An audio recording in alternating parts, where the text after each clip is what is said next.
It's okay. They can feel the way they feel. And by the way, I got to be honest. I felt some kind of way when Sanders supported Hillary. It hurt me to my heart, too. I was like, oh, fuck. It hurt me, man.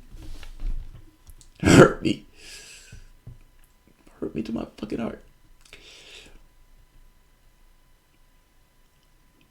I'm shocked so many progressives are okay with her act of service. Blackface. I'm not necessarily shocked by that, per se.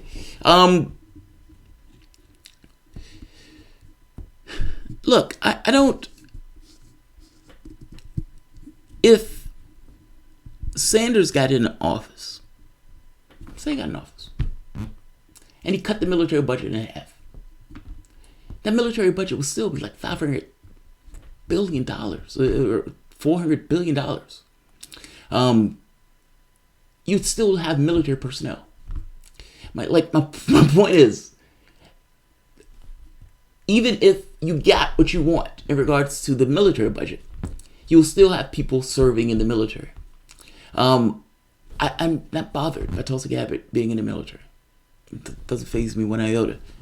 I mean, you will have people that are in the military. That's, the issue is less about whether people are in the military. The issue is more to do with what the fuck the military is being used for, and whether or not the thing is out there attacking other people like a Frankenstein's monster that is untethered from the rest of the population. 2% of the population is in the military, like 1 or 2%. That's it.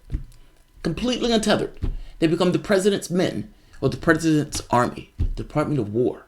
It's more honest, like Howard Zinn said. I'm okay with Gabbard being in the military because to some degree she kind of, at least I would hope, that she brings up those particular issues. And regardless of her being in the military, the perspective that she has taken has been entirely, we need to stop these regime change wars. She's the only person that's saying something about it. I don't need her to be out the military if that's the position that she's taken. I'm beginning to slur my words. I'm getting tired. All right, let's see. Pop reality. And I'll leave it here. My head is about to hit the table. Warren laughed at Bernie's Green New Deal. Yes, she did. Screw her. She's also clapping for Trump. Pop reality. I agree with you on this, man. I don't trust Warren as far as I could throw her. Somebody asked, who's like, what's the difference between Warren and Sanders? I don't trust Warren as far as I can throw her. I have no idea why people trust Warren at all. Warren has a white woman base of support. Sanders' support is different. It's so strange, even though, you would think they parrot similar things. Warren, for the most part, is just aping Sanders. Why would I want somebody who's aping somebody else? Why don't I just get the real thing? Not to mention, the gap that was open up that Warren is existing in was created by Sanders. Again, why would I go for the imitation when I can actually get the real thing? Whatever Warren has a policy for, I have no belief at all that Warren can galvanize the public in order to support those policies. So again, why would I go for the copy when I can just get the real thing? Also, there's this other quirk that if Warren runs, I don't think she can beat Trump.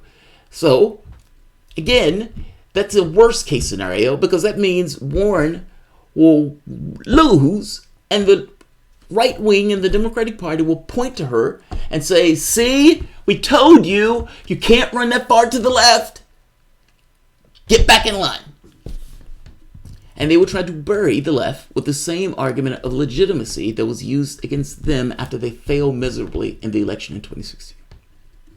If I'm going to fail, I'd rather fail with the real thing. Why would I choose a copy? Why would I choose a copy? Jamarl, you're a little hypocritical with the Green New Deal. The real Green New Deal is the Green Party, not Bernie. Creative experiments. It's funny. I always have this tendency to read the criticisms. It's funny. I don't know. It's a quirk. It's like R. Kelly. They say R. Kelly can be in a club. There could be 100 people in that club. One 15-year-old. And R. Kelly, like a missile, will find the 15-year-old. There could be like 1,000 comments, and I'd find the one that's telling me to go fuck myself. I don't think I'm a bit hypocritical on this creative experiments. I mean, Sanders' plan is $16 trillion. He is talking about nationalizing the energy grid. I shit you not. And you know the funny part is, I often say Bernie Sanders is not even a real socialist. He's never even said nationalizing the energy grid. Fuck me, I'm wrong on that front. He has said nationalizing the energy grid. And do you realize, I was watching that, I think it was on MSNBC, and I saw that price tag of $16 trillion. And I was like, yes, yes, there's my fucking socialist. Yes. No fear. If you're gonna ape me, then ape me. $16 trillion. Just leaves. $16 trillion. I was fascinated by that because he's talking about a revamping of the entire system. He's talking about a revamp of the entire American system. And he's talking about jobs and everything else in the process of doing so. I was fucking proud of that deal. Now, you could say the real Green New Deal was with Jill Stein, but so what? So what? It doesn't have to be perfect. It doesn't have to be the exact Green New Deal. And it's going to be debated anyway.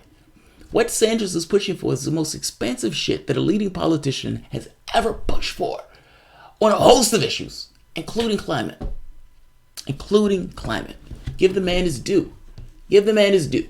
Yes, Jill Stein started it, but goddamn it, Sanders picked it up. Yeah, Garno. That fake, the Green New Deal proposed by the Democrats is a disorganized, ill-considered mess. G5. Thank you, G5. Leave a comment. And Garden, I agree with you. You're right. You know, fuck, man. You know, it's funny. People are like, oh, God, man, your audience is sycophants. They miss the fact that my audience disagrees with me all the time. They always, have a go at me. Garden, I agree with you, man. The Green New Deal thing that AOC put up was, it's like a concept document. I want to do this, and I want to do this too. And it would be awesome if this happens. And this would be really nice. And let's add jobs to this.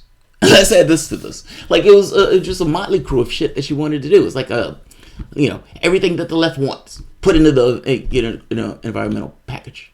That is true. It wasn't even considered in the sense of how it was going to be implemented. It was kind of open, airy thing that would allow people to implement it in any particular way they want. That in and of itself has a certain danger associated with it. It allows pretty much anybody to say they're for the Green New Deal because however they subjectively is talking about it fits within the context of the way she's set the bill up. So all sorts of people can say it and they can mean all sorts of things. It's like somebody saying they're feminists. Well, that can mean 5 different things to 5 different people. So Garden, yeah, I agree. But Sanders' plan is not like that. Sanders' plan is pretty specific. He's pretty clear what he wants to do. And I got to be honest, the nationalizing the energy grid thing warmed my heart. Because I've said that that's just common fucking sense. Why wouldn't you control your energy sector? It's a vital service. And not just a vital service. This notion that we're charging people more and everything else. Every incentive in the world is for those companies to try to maximize their profit. It costs money for them to upkeep those lines. And there are choices that should be made that are in the best interest of the service, meaning the people who are using those services, meaning the community itself, that those companies would never do because it costs. For example, putting the energy lines underground, like they do in Germany. Germany has like an 80 or 90% uptime. It's like 90-something percent. Storms and winds, if it blows hard, the wind blows hard, our power goes off. We can do better with this. We just can't do better with this in a private sector. And yeah, I consider it a vital interest. And I don't want to necessarily be overly charging people for something that I consider to be a vital interest. That should be something that is in community hands. And by that, I mean society's hands. And no, you shouldn't necessarily be trying to get a profit off of it. I've said that from day one on the show. I've said that from day one. So it warmed my heart when I finally heard Sanders say it. And literally say it for almost the exact same reason. Oh, I love it, I love it, I love it, I love it. And I'm not even a socialist. I just think it makes good sense. Pop reality. Oh, thanks,